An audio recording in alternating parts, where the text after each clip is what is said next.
everyone, in this video I will be talking a little bit about René Magritte because I am sure some of you guys don't know who is this iconic person. Let's get started! So, René Magritte is a modern art surrealism artist. You guys might have heard of surrealism, but do you know what that actually is? Surrealism originally a literary movement. It explored dreams, the unconscious, the element of chance, and multiple levels of reality. They believe that the surrealism art is more than real, or better than real, which explains the exploring dreams. Why surrealism art was founded in 1924? It's because of what was happening in the world around that time, which was the World War II that happened in 1914 to 1918, and the influence of Sigmund Freud. Who is Sigmund Freud? He is the father of psychoanalysis. In 1900, Freud published The Interpretation of Dreams and introduced the wider public to the notion at the unconscious mind. He theorized that forgetfulness or sleep of the tongue, now called Freudian sleeps, were not accidental at all, but it was the dynamic unconscious, revealing something meaningful. He said, dreams are often most profound when they seem the most crazy. Surreal. In other words, surreal means odd, illogical, irrational, exciting, and disturbing. So, what are the characteristics of surrealism?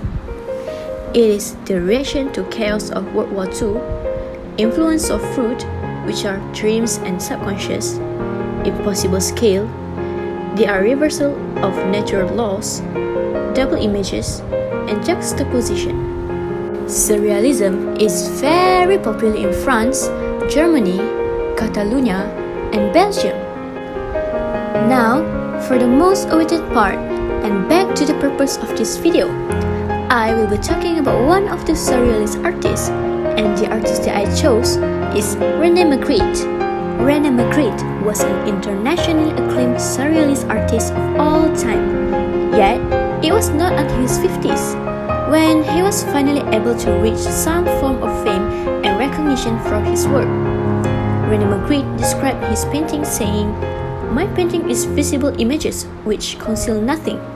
They evoke mystery, and indeed, when one sees one of my pictures, one asks oneself this simple question: what does that mean? It does not mean anything, because mystery means nothing. It is unknowable." René Magritte was born in 1898 to a wealthy manufacturer father. In 1912, his mom was found drowned in the river Sambre.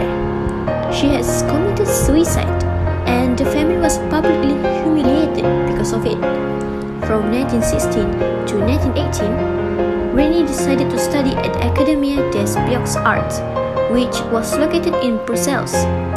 He left the school because he thought that it was a waste of time. All his paintings afterward reflect Cubism, the movements which were introduced by Pablo Picasso and was very popular at the time. In 1922, he married Georgette and took a number of small jobs, including painting cabbage roses for a wallpaper company in order to be able to pay the bills. During the early period of his career, shortly following his marriage, René Magritte would spend the free time that he had creating art forms and work on a number of pieces. It was during this time period that he realized surrealism was the art form which he most enjoyed. The Menac's Assassin was one of his earliest pieces in 1926, which showcased the surrealist style which he had been working on. The Lost Jockey was another piece that he introduced in 1926, which also showcased this art form. Over the course of his career, he produced a number of variants on this piece and changed the format to recreate what the viewer was experiencing. The Son of Man is probably his most famous painting. The work can seem simplistic at first glance, but it is full of symbolism. The apple is a recurring symbol in Magritte's paintings, as is the man with the bowler hat. One hypothesis is that the Son of Man is a self-portrait and that the apple on the man's face communicates a fear of seeing things the way they are. This romantic work by Magritte, which The Lovers 2, has often been analyzed as having a gloomy explanation. This iconic case of art history uses the imagery of death too, due to the white sheets on the lovers' faces. Magritte's mother usually ended her days when the artist was only 12 years old, and the image of his mother covered by the shroud sadly stayed in his memory forever. The sentence, which translates to "this is not a pipe" in English, for the treachery of images, is iconic. The appeal of this word is to be found in the message it communicates rather than it was in what it represents. Indeed, this is not a pipe, because it is obviously a painting. As usual, the artist plays with the notion of the representation of an object and the object itself. Thus, Magritte reminds us here that what is in front of us is not always the reality of things.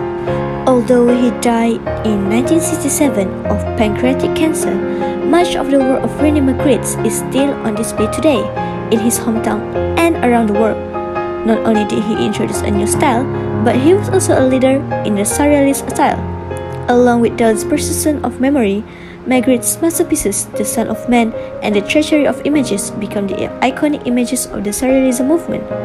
Magritte brought an entirely new way of looking at art, with the paintings as well as some of the sculptures which he created during the course of his career. So that's all from me, guys. Thank you very much for watching.